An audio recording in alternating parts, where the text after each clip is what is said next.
Magandang araw po sa bawat isa sa atin at welcome po sa ating Fellowship of Worship. Ating pong ihanda ang ating puso't isip sa ating pong pagpupuri sa ating Panginoon.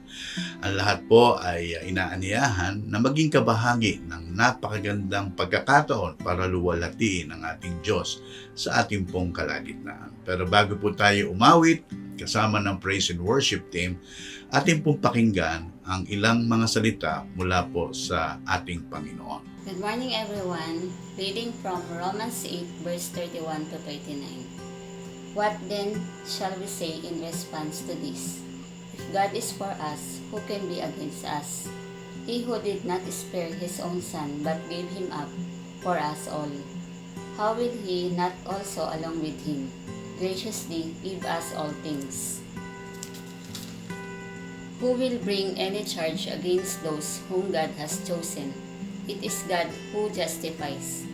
Who is he that condemns? Christ Jesus who died, more than that, who was raised to life, is at the right hand of God, and is also interceding for us. Who shall separate us from the love of Christ? Shall trouble, or hardship, or persecution, or famine, or nakedness, or danger, or sword? As it is written, for your sake we face death all day long. We are considered as sheep to be slaughtered. No, in all these things we are more than conquerors, through him who loved us. For I am convinced that neither death, nor life, neither angels, nor demons, neither the present nor the future, nor any powers, neither height, nor depth, nor anything else in all creation will be able to separate us from the love of God that is in Christ Jesus our Lord. Amen.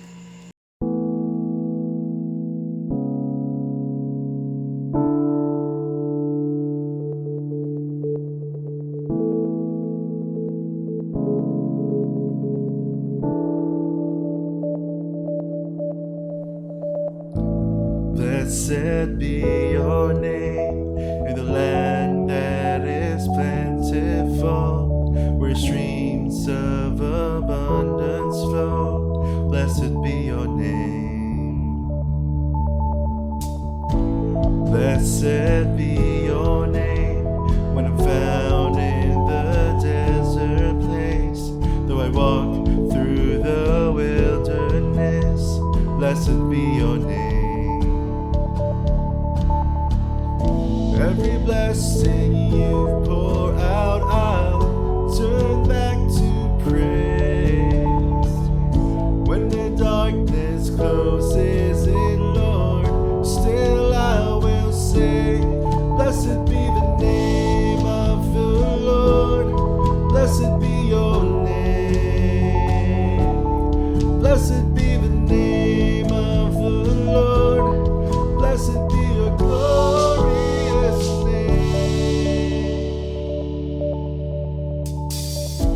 Blessed be your name when the sun's shining down on me, when the world's all as it should be. Blessed be your name. Blessed be your name on the road marked with suffering. Though there's pain in the offering, blessed be your name. Every blessing you pour out, I'll turn back to praise. When the darkness closes in, Lord, still I will say, blessed be the name of the Lord. Blessed be your name. Blessed be the name of the Lord. Blessed be your glorious name. Blessed be the name of the Lord. Blessed be your name. Blessed be the name of the Lord. Blessed be your glorious name. You give and take away.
Bago po tayo dumako sa ating pag-aaral ngayong umaga, tayo muna po ay manalangin. Aming Diyos na makapangyarihan sa lahat sa umaga pong ito, kami po'y dumudulog sa inyo at unang-una nagpupuri, nagpapasalamat sapagkat alam po namin na kayo po ang aming Diyos na buhay and that you know what is taking place in our lives and even in the midst of us, nakikita po namin ang inyong pong pagkilos.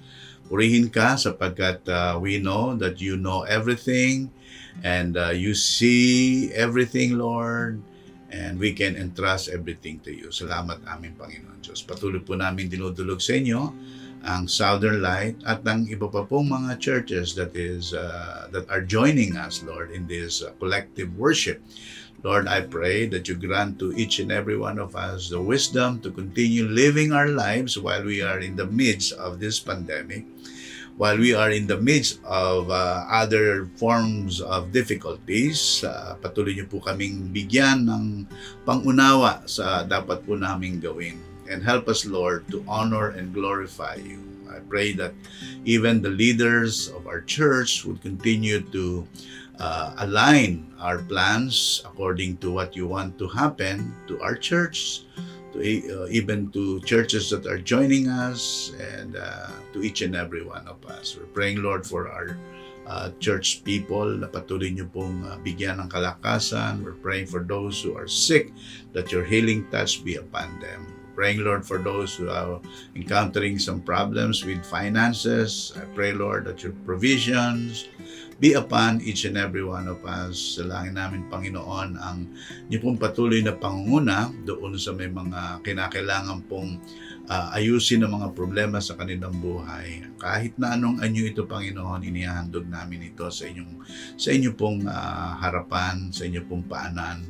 And we believe, Lord, that you are the solution, you are the answer sa lahat po ng aming mga karaingan, lahat ng katanungan na ito. At muli dinudulog namin ang aming pong bansa na patuloy niyo pong patnubayan. At kahit na po ang mga karatig bansa ng kasalukuyan indeed very much affected by this COVID, Lord, we are not really highlighting or focusing dito po sa problema, but we want to be real, Lord, na kami ay we have this fear because we know that the situation is very real. But one thing we are very much sure, Lord, our God, you are real. Totoo rin kayo, Panginoon. And we can entrust everything sa iyo. So gabayan po kami sa buong maghapong ito hanggang sa ikay dumating, that you will find us faithful doing the work that you have entrusted to us. We pray all these things in Jesus' name. Amen and amen and amen. Last Sunday po ay tinalakay natin yung patungkol po sa ginawa ng ating Panginoon Diyos. The author of the book of Hebrews, or the author of the book of Romans, had already painted a clear picture of the awfulness of man's sins. Pinaliwanag po ni Apostol Pablo sa mga taga-Roma kung gaano katindi yung kasalanan ng tao. Alam niyo kung gaano katindi? The sin was so awful that God decided to give up man to his degrading passion, as well as to his continuous rejection of God. We learn also na unless one sees the severity or gravity of sin, he will not appreciate the salvation God is offering.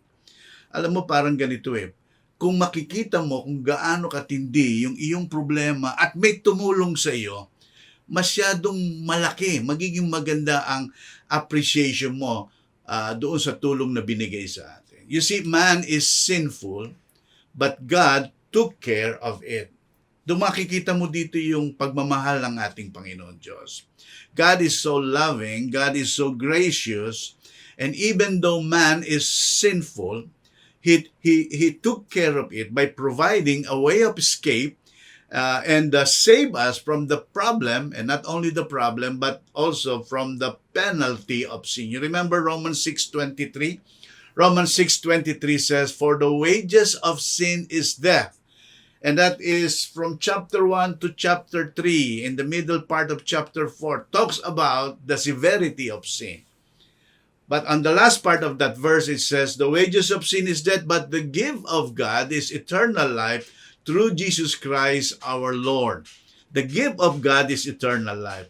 Ang binibigay ng kasalanan ay kamatayan, subalit ang binibigay na handog ng ating Panginoon Diyos ay walang iba kundi ang buhay na walang hanggan na ibinibigay niya sa pamamagitan ng ating Panginoong Jesus. Anyone who has Christ in his heart, in his life, will surely have that eternal life. As I've mentioned last time, eternal life here is not just a length of life, but it is a quality of life where you experience God, where you experience Jesus in your life. Sa buong buhay mo, nakikita mo kung paano kumikilos ang ating Panginoon. And at the end of everything, we will be with the Lord forever and ever. Our study enabled us to see the different facets of salvation. Yung iba't ibang anyo po ba ng kaligtasan. Now, isa lang yung kaligtasan. But the book of Romans picture us a different facet of this para mas maging malinaw. Meron tayong tinatawag na redemption. Now, this pertains to sin when we were brought out from the market of sin. Ito yung kalagayan natin. Tayo po ay naandoon sa palengke ng kasalanan.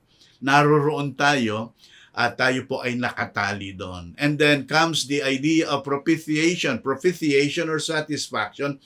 It pertains to God. God substituting Himself for each and every one of us. Then we have this justification. Justification, these are all totally the work of God. Di ba? Binigyan natin ng definition of justification. Justification is the act of God wherein a sinner, just like you and me, we are declared righteous in the sight of God, not because of what we have done, not because of any good things that we have done, not because of our intelligence, not because of our positions sa society or whatever, not because of our work. We were justified because of the Lord Jesus Christ. Pag tiningnan po tayo ng ating Panginoon Diyos, the moment we die here on this earth, and our soul, our body, our soul and spirit, pumunta na to sa ating Panginoon, haharap na tayo. Remember, Hebrews 9:27, it is appointed unto man once to die, but after this is what? The judgment. So when we face God, ang makikita niya, hindi yung kasalanan. Ang makikita niya ay yung dugo ng ating Panginoong Yesus na naglinis sa ating mga kasalanan. That's justification. We are declared as if we have not committed any single sin. And again, it's not because of what we have done or who we are. It is because of what Jesus Christ is. And then we also have this reconciliation. Reconciliation is for the people. Yung kondisyon ng mga tao na kung saan nakahiwalay tayo sa ating Panginoon Diyos dahil sa kasalanan. Reconciliation is the removal of enmity that stands between people and God. We are considered to be enemies of God, but because of what Christ did, we were reconciled to our God. And that is again, and we mean this, that our fellowship with God was restored. Our relationship with God was restored. Our fellowship between us and God, na-restore yun. And not only that, pati na rin po yung pakikipag-ugnayan natin sa ating kapwa ay na-restore. Now, we can tell to the whole world that because of this justification, we have peace with God. Remember that one? We have peace with God. We have also access to God. And we can come to Him anytime. We can always go to His throne and talk to Him. We can pray to Him. Yun yung pinag-usapan natin last Sunday. Yung access natin ay dire-diretso na tayo. We don't need anymore yung tinatawag natin ng mga mediators. Hindi na natin kinakailangan pumunta sa isa pang tao at sabihin sa kanya yung ating mga kasalanan o ating mga papuri, tapos siya ang magdadala sa ating Panginoon Diyos. Tapos na po yung panahon na yon. Now we have this access to God. We can come to Him directly. We also have a glorious hope. A glorious hope. And yung hope na yon, sinasabi nga natin last Sunday, itong pag-asang ito yung nagsasabi sa atin na yung ating mga nakaraan ay hindi na aalalahanin ng ating Panginoon Diyos. Hindi na po titingnan nyo ng ating Panginoon Diyos. Again, the author of the book of Hebrews says, "And your sins and iniquities will I remember no more." You remember our yung illustration natin? Satan will keep us reminding us about our past sin. Pero ito po yung pinakamaganda. Kahit na anong sabihin niya, ang sasabihin lang ng ating Panginoon Diyos. Sa 1 John chapter 2, Jesus will act as our advocate. Siya yung ating tagapamagitan. At sasabihin lang niya, lahat ng sinasabi ng kaaway na yan, tama. Pero lahat yan ay natubos ko na. Lahat yan ay nabayaran ko na. Yun ang isa sa pinakamaganda po dito. And not only that, we are also being transformed from one glory to another. We have this transformation. Little by little, ang isang tunay na mananampalataya ay nagkakaroon ng pagbabago. Allow me to mention again 2 Corinthians 5:17. Ano sabi doon? If any man is in Christ, he is a new creation. All things pass away. Behold, all things become new. Merong pagbabago. Kaya nga mga kapatid, hindi mo pwedeng sabihin na kay Kristo ka. Hindi mo pwedeng sabihin na Kristiyano ka. And yet, you continue living in sin. You continue living in sin. Hindi mo pwede yun eh. Sabi ni Juan, ang isang mananampalataya hindi nagpapatuloy sa kasalanan. Now, hindi ko sinasabing walang kasalanan. Nagkakasala pa rin tayo. Dumudulas pa rin minsan yung ating mga pananalita.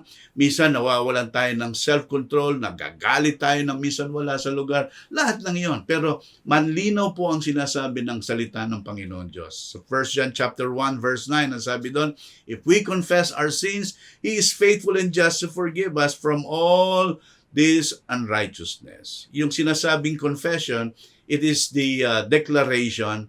Sinasabi mo sa ating Panginoon, ako po ang may problema, ako ang may kasalanan. And so every time we admit that one, daily, the Lord is cleansing us, nililinis tayo doon. And then also, merong paraan ng Panginoon sa tinatawag na transformation. Now, binasa rin natin na yung pagbabago, yung transformation is brought by something that sometimes we don't want to happen to us, yung tribulations or yung sufferings. Now, the passage says, tribulation brings about perseverance, and perseverance, proven character, and proven character, hope, and hope does not disappoint. Now, because of this tribulation, which God is allowing us, or tribulations that God allows to happen to us, meron siyang magandang dahilan. Meron siyang magandang layunin. Ulitin ko lang po, sometimes we don't want it to happen to us. Sino nga ba talaga yung may gusto ng kahirapan? Sino ba may gusto ng suffering? Now, we don't like it to happen to us. But, again, if we are going to fully understand that the purpose of this, we will be saying, okay lang, Lord. And if you will be honored and glorified during the time na ako ay nagkakaroon ng tribulation, so be it. Our afflictions for Christ's sake produces ever-increasing blessing. It should not seem strange then na makita po natin na yung tribulation na itinakda ng ating Panginoon ay meron pong mabuting layunin. Look at 1 Thessalonians chapter 3 verse 3. 1 Thessalonians chapter 3 verse 3. Look at this passage. And if you have your Bibles with you, buksan po ninyo, guhitan ninyo. Ang ganda-ganda na sinasabi dito. Look at 1 Thessalonians 3:3. Ang sabi dito, so that no one would be unsettled by these trials, for you know quite well that we are, what's the word? We are destined for them. We are destined for them. Now, it might be difficult for us, again, to grasp the idea, Lord, ibig mong sabihin, kami ay, quote-unquote, nakatakdang mag-suffer, yeah. That's what the passage is telling to us. We are destined to suffer. Why? Because this form of suffering, bagamat again and again, pasensya na po kayo kung para ako makulit, again and again, parang ayaw natin tanggapin. God has a reason for this. And at the end of this suffering, at the end of this tribulation, we will be thankful because we know at the end of this, andoon yung napakaraming pagpapala ng ating Panginoon Diyos. Now, we have an access to God. We have peace with God. We have an access to God. We have this glorious hope. And we are being transformed from one level of glory to another. This time we go to number 5. We have the love of God found in verse 5. Look at verse 5. And hope does not disappoint, because the love of God has been poured out within our hearts through the Holy Spirit who was given to us. Who was given to us. Now, if you're going to look at this passage, sabi mo, wow, this is very, very encouraging. What we can see here is this, that God's love is so abundant in the believer's heart. Kung inyo po lang itong talagang bibigyan ng pansin, makikita mo na yung pag-ibig ng ating Panginoon Diyos ay ibinuhos. The word poured out here is interesting. Poured out here refers to a lavish outpouring to the point of overflowing. Ang pag-ibig ng Diyos ay umaapaw sa atin. Ang offer ni God sa atin, hindi lang siya drops, hindi lang siya patak-patak, pero yung ibinibigay niyang pag-ibig sa atin is para ba siyang malaking agos. Tuloy-tuloy ito. This is like a fast-moving water that is coming into our hearts, into our lives, tapos nag-overflow siya. You see, the reality of God's love in a believer's heart gives the assurance, even the guarantee, that the believer's hope in God and His promise of glory is not misplaced and will not fail. Yung pangako ng ating Panginoon, yung lahat ng ating tinuran kanina, mula sa simula, yung justification na yan, kasama lahat ng pagpapala. You can see here that all of this will take place in the life of every believer. Kaya nga mabuting balita ang tawag dito, mga kapatid. Bagamat tayo po ay nagkasala at tayo napahiwalay sa ating Panginoon Diyos, ang mabuting balita, tayo po ay kinuha ng ating Panginoon Diyos pamagitan ni Kristo Jesus. At lahat po ng biyaya ay isinama niya rito. Now, yung makita natin yung pag-ibig ng ating Panginoon Diyos dito. Now, let's try to analyze this one. You see, a person is willing to die for a righteous person. Kung alam mo na yung tao na yon ay mabuti, karapat-dapat, I think, although meron kang parang doubt, but you will be willing to give your life for that someone who is good, so that the life of this person will be extended. Halimbawa, isang ina na yung anak niya may sakit, sasabihin niya, Lord, wag na lang wag na lang ang aking anak, ako na lang ang magkasakit. At kung siya ay malalagay sa bingit ng kamatayan, sasabihin ng isang magulang o ng isang ina o ng isang ama, Lord, wag na po yung aking anak, ako na lang. Why? Because you love the person. That is the highest expression of human love and devotion. We are willing to do something for those people whom we think we love, yung mga lovable people. But that is not the expression of God's love. Now look at the passage one more time. Nasabi dito, God demonstrated His love towards us while we were yet still sinners. While we were yet still sinners. Now, I hope you're getting the point here. Madaling gumawa ng maganda sa mga taong maganda ang pinapakita sa iyo. Pero mahirap suklian, mahirap gawa ng magandang bagay, yung hindi maganda yung pinapakita sa iyo. That's the human understanding, human perspective. Pero iba yung ating Panginoon Diyos. Ang ating Panginoon Diyos, makikita mo dito, ang sabi dito, while we were yet sinners, while we are still living in sin, while we are still greedy, while we are still denying Him, while we are still powerless, while we are still ungodly, and while we are still enemies. Kung titingnan natin yung konteksto natin dito, while we were still sinners, God loves us. Now, if God is willing to love us, and even willing to give His only begotten Son to us, and while we were yet still enemies, how much more now that we are His children? You get that, mga kapatid? Gusto ko lang ipunto dito, mga kaibigan, lalo na po sa gitna ng ating kalagayan ngayon, hindi po tayo nakakalimutan ng ating Panginoon Diyos. kung noon na tayo ay makasalanan, kung noon na tayo ay tumatalikod sa Kanya, kung noong mga panahon na yon ating kinalilimutan siya, tayo pa rin ay minahal at inibig ng ating Panginoon Diyos. The Lord embraced us even while we were yet still sinners. Ngayon pa kaya na tayo ay Kanyang mga anak na? Ngayon pa ba tayo magdududa kung tayo ay tinitingnan, kinakalingan ng ating Panginoon Diyos? Ang sabi sa Romans 8:31-32, what then shall we say to these things? If God is for us, who is against us? He who did not spare his own son, but delivered him over for us all, how will he not also will freely give us all things? Freely give us all things. Now, tingnan niyo po maigi mga kapatid yung passage na yun. Kung hindi niya pinagkait, kung kailanman ay hindi niya pinagkait yung kanyang kaisa-isang anak sa atin, yung pa kayang iniisip natin na pangangailangan. Di ba sabi niya rito,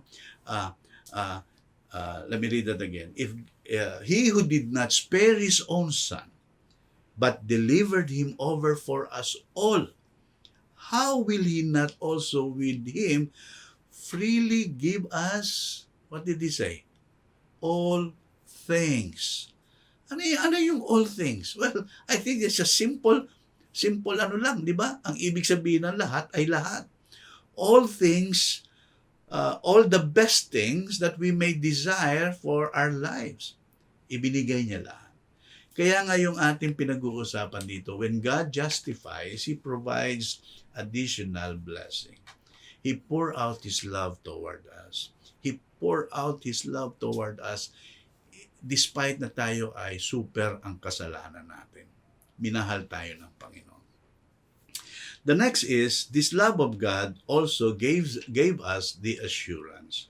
Look at verse 9 and 10. Ang sabi po dito, much more then, having now been justified by His blood, we shall be saved from the wrath of God through Him. For if while we were enemies, we were reconciled to God through the death of His Son, much more having been reconciled, we shall be saved by His life. Now, the phrase much more than, much more than indicates that what follows after all those blessings that he mentioned earlier, we have peace with God, we have the access to God, we have this glorious hope, we have this transforming, we are being transformed from one level of glory. And then he mentioned here, after this, much more than, parang sinasabi niya, kung hindi ka pa nasiyahan doon, eto pa. The next thing that you will see is kind of overwhelming and significant, that as you look at those 4 things na nakuha na natin, pagdating mo po sabihin mo, wow, talagang napakarami ng biyaya ng ating Panginoon Diyos. He said, much more than having been justified by His blood refers to the initial aspect of salvation, which for believers is past. Now, in light of the fact that we have been justified already, tayo po ay pinawalang sala na ng ating Panginoon. Now, Paul is saying, we are assured of being saved from the wrath of God through Him, that is through Jesus Christ. Pinag-uusapan po natin yung end times. Dadaan po ang marami kapag hindi mo kilala ang Panginoon Jesucristo bilang Panginoon na tagapagligtas, kapag wala siya sa buhay mo bilang iyong Panginoon na tagapagligtas, then pag dating ng tinatawag na rapture, you will not be included, and after that will be the 7 years tribulation. You remember yung pinag-usapan natin? Dadaan doon. Ngayon, kung ikaw ay isang tunay na mananampalataya, yung sinasabi ni Apostle Paul here, we are assured of being saved from the wrath of God through Him, and that is through the Lord Jesus Christ. Since we are identified with Christ, since we are adopted as His children, and we are no longer children of wrath, we are no longer considered to belong to the family of darkness. Kay Satan, wala na tayo doon. Jesus delivered us from the wrath to come, Because of the Lord Jesus Christ, now we are assured of being with the Lord forever and ever, and we are no longer going to experience the penalty, and we are no longer going to suffer the wrath that we deserve. The wrath of God will be poured out on unrighteous people because of their failure to trust Him. Kaya nga, uulit-ulitin ko po, because we trusted Jesus as our Lord and Savior, we are saved from this wrath to come. So praise God, because now we are no longer the enemies of God, but we are reconciled to Him. We are reconciled to Him. When God justifies, He provides additional blessing. Now, this love of God, this is our next point. This love of God reconciled us to our God. Verse 9 to 10. For if while we were enemies, it says here, we were reconciled to God through the death of His Son, much more, having been reconciled, we shall be saved by His life. In the history of Christianity, you will find that there is a big issue. There is a big debate concerning the salvation of man. Kasi ang tingin ng marami na oo, tayo naligtas when we trusted Jesus our Lord and Savior. Kaya lang malaking problema doon, can we maintain it? Can we sustain that salvation? Now, if you're going to look at the passage that we have just read, you can see here that if God had the power and the will to redeem us in the first place, how much more does He have the power and the will to keep us redeemed? In other words, kung tayo po ay niligtas ng Panginoon habang tayo makasalanan, how much more ngayon tayo ay Kanya ng mga anak? If the dying Savior reconciled us to God, surely the living Savior can and will keep us reconciled to Him.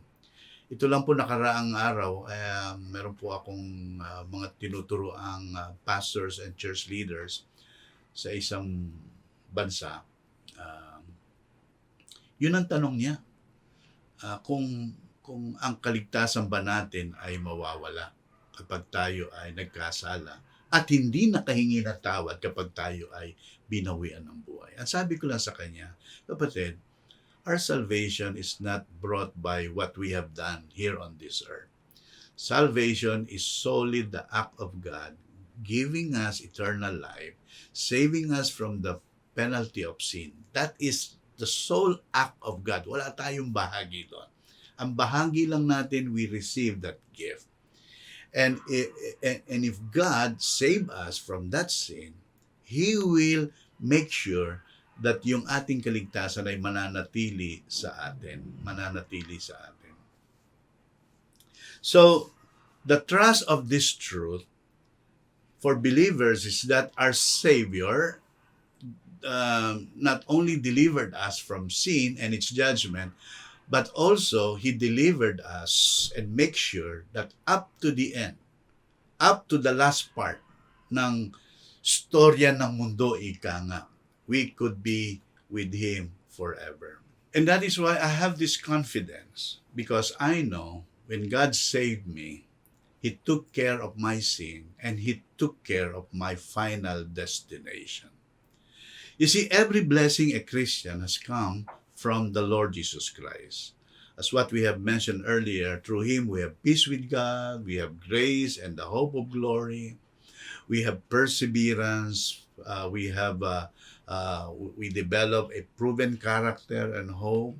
Then we saw also that God's love was poured into our hearts by the Holy Spirit, who Himself is our Savior, or who Himself, the Holy Spirit, is the gift to us. We were delivered from sin and from the atoning death. We were delivered from God's wrath. We were reconciled to God the Father, and we are preserved. There is this preservation of ourselves until the time our life is over here and we're going to ika nga, iingatan tayo ng Panginoon hanggang sa bandang huli ng ating buhay. All of this, folks, listen, All of this was given to us by God through the Lord Jesus Christ. Si Jesus Christ, dito po sa ating passage na pinag-aaralan, Jesus Christ was called by Paul as the second Adam. We have the first Adam, yun yung po yung ating pinaka-lolo. Okay, he was our forefather, but our forefather, the first Adam, failed to provide this blessing, but instead brought condemnation. This is how the Apostle Paul finished the description of God's working in our lives.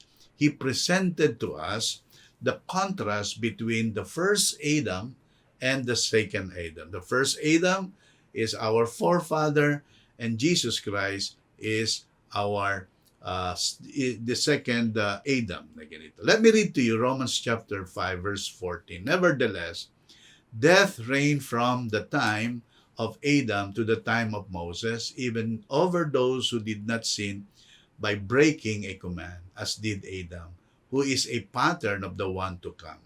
Verse 15, but the gift is not like the trespass.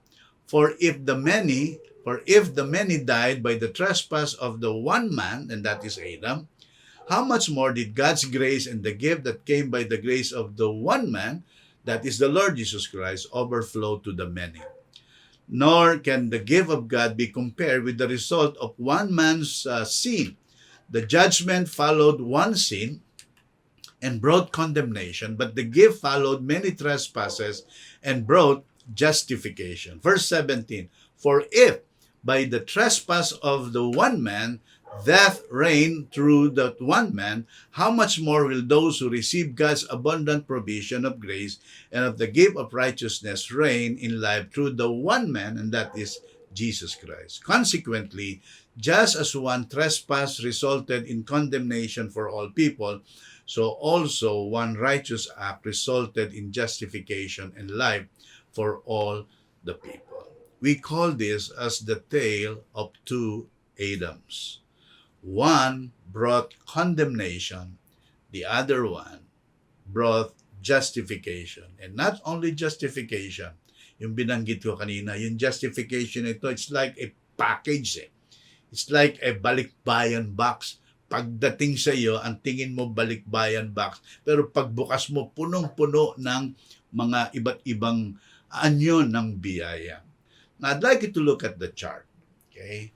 Now, on my right, okay, dito po sa kanan ko, makita mo yung si first Adam, and that is yung ating lolo, pinakalolo.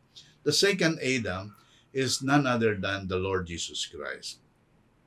The first Adam, because of his trespass, many died. Because of his sin that he made then sa Garden of Eden, marami rin yung namatay. Dito po sa aking kaliwa, the Lord Jesus Christ, because of his grace to us, because of his death, we received the gift of grace. And many of us received that gift of grace. Okay, because of Adam, there is this judgment and condemnation. But because of Jesus Christ's death on the cross of Calvary, we have this justification. Through one man's sins comes death, and death reign. Lahat po ay nagkasala na, lahat ay namatay na. Now, through the Lord Jesus Christ, believers reign in life. Verse 18, because of one trespass, condemnation was passed through all men. Now, the act of righteousness of the Lord Jesus Christ, yung sa kaliwa ko po, justification was offered to all men. Disobedience of one man, many constituted sinners. Obedience of one man, many constituted righteousness. Sin reigned into death, grace reigns to bring eternal life. Kaya nga po, yung ating pong tagline, when God justifies, He provides additional blessings. And just like what I have been telling for so many times here, understanding sin and the miseries brought by it, and the salvation in its different facet will in no wise make us humble and grateful to our loving God. The more you understand the more you perceive the sacrifice, the love, the grace that was bestowed on us, the more you're going to be grateful to Him. And you know, when you say you love God, it will not end in that phrase, "I love you, Lord." It will lead you to serving, because the one who loves will end up serving the person or the object of his love. Ganyan po yung buhay ni Charles Wesley. Yung magkapatid po yan, si John Wesley and Charles Wesley. They were the one who started this Wesleyan group. Si John and Charles, they were so committed in the service of the Lord. And ito yung tinatawag natin ng mga itinerant preachers. They were going all throughout their place, preaching the Word of God. Mga nakakabayo po yan. Tumitigil sa isang lugar, nangangaral ng salita ng Panginoon. And Charles was so thankful to the Lord because of what God did to him. Parang sinasabi niya, you cannot control me to speak for the love of Christ because I know what He did to my life. And during the time when he's about to die, he wrote a hymn. At ito pong hymn na to ay naging testimony ng pag-ibig ng ating Panginoon. I'd like you to listen to this song. And I'd like you to feel the message of this song about this amazing love ng ating Panginoon.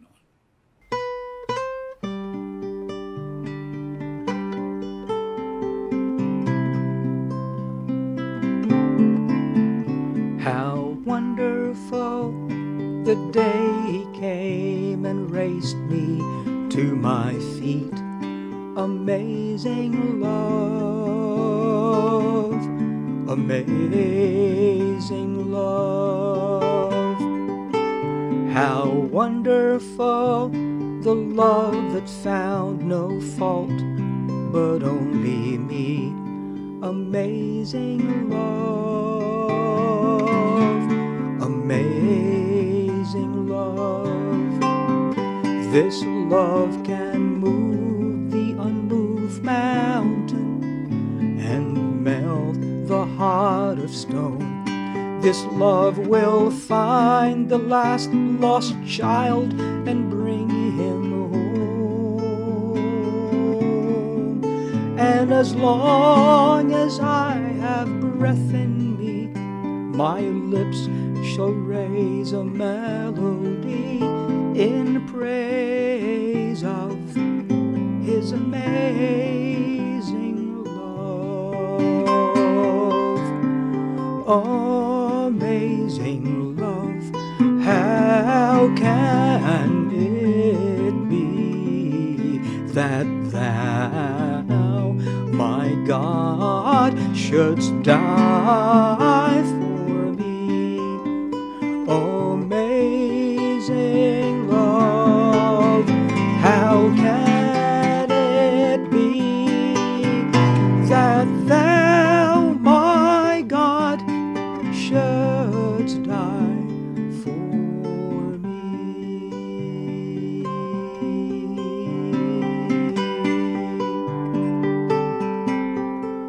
Unthinkable the price He paid to meet my soul's demand. Amazing love, amazing love. Unbelievable the length He went, the distance that was spent. Amazing love, amazing love. He left His Father's throne above, so free, so infinite His grace, emptied Himself of all but love, and bled for Adam's helpless race. Amazing love, it be that thou, my God, shouldst die for me? Amazing love, how can it be that thou, my God, shouldst die for me? This love can move the unmoved mountain and melt the heart of stone. This love will find the last lost child and bring him home. And as long as I have breath in me, my lips shall raise a melody in praise of His amazing love.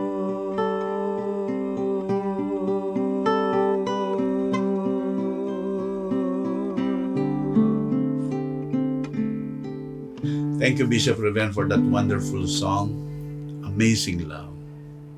I don't know about you, but when I first heard this song, I fully remembered, I fully realized that kind of love that was given to us, that was bestowed upon us by God.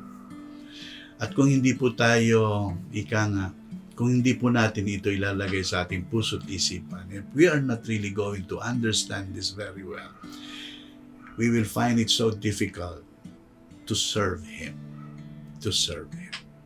One thing that I really know, once we fully understand the gravity, the severity of our sin, that would lead us to serve Him more. That would lead us to love Him, serve Him, and obey Him in our life. Let's go to the Lord in prayer. Lord, we want to thank you for today. Thank you for bringing us here, Lord. Thank you, Lord, for reminding us about your love that was bestowed to each and every one of us. May we respond properly, Lord, by loving you, by serving you, by obeying you, Lord. Thank you again, Lord, for your justification. Thank you, Lord, for your act. Thank you, Lord, for your love. Thank you for everything. We praise you. We love you. In Jesus' name, amen and amen and amen. Good morning. Our Bible verses for our worship and giving are from the book of Malachi, chapter 3. From verse 10, bring the whole tithe into the storehouse, that there may be food in my house. Test me in this, says the Lord Almighty, and see if I will not throw open the floodgates of heaven and pour out so much blessing that you will not have room enough for it. From verse 11, I will prevent pests from devouring your crops, and the vines in your field will not drop their fruit before it is ripe, says the Lord Almighty. According to H. Kite Thompson, rebuking the devourer, Malachi 3:11 is that if you are a tither, God will fight the fight for you against the one or ones trying to hurt you. It says He will rebuke the devourer, or in other words, He will handle the people trying to harm you. God offers us blessings and protection if we will be faithful to our tithes and offering. Let us pray. O loving God, with a humble heart and thanksgiving, may you please accept our offering. We know that this is only part of your many blessings unto us, and may we not be able to fulfill, O God, the whole tithes. And yet may we pray that please forgive us and please bless our offering, that it may be used, O God, to reach out others in spreading the gospel, to refresh our brothers and sisters in Christ who are in need, as well as the others who are really in need of your mercy and grace and blessings. Thank you for the privilege and opportunity, O God, to observe these tithes and offering. Thank you very much for everything. In Jesus' name we pray, our Lord and Savior. Amen.